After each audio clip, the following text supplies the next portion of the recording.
As Donald Trump has emerged as the likely Republican presidential nominee, Europe is increasingly watching with trepidation.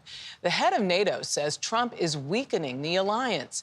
As President Trump bristled at NATO allies and now as a candidate has said he'd encourage Russia to do what it wants to a NATO country that isn't meeting its defense spending benchmarks. Holly Williams looks at how Europe and the UK are preparing for the possibility of a second Trump presidency. You're meant to be civilised. You know, mob rule shouldn't be allowed to do things like that.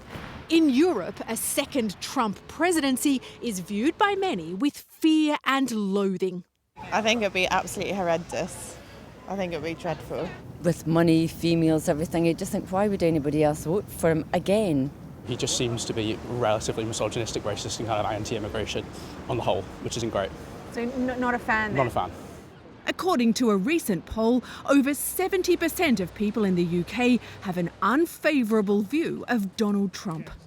Now many of America's European allies are worried by Trump's threats not to protect them against Russia if they don't spend enough on defence. No, I would not protect you. In fact, I would encourage them to do whatever the hell they want. And a peace plan for Ukraine that could force it to give up part of its territory to Russia. It's a precedent potentially for other dictators around the world to grab a bit of territory that might suit them. Kim Darroch was the British ambassador to the US during the first Trump presidency. He resigned after the leak of diplomatic cables in which he called the administration inept. Do you think that there are actually many ordinary Americans who don't understand how much the rest of the world depends on them? I don't know whether all Americans realise how crucial American leadership is for the whole global community, but let me tell you it is.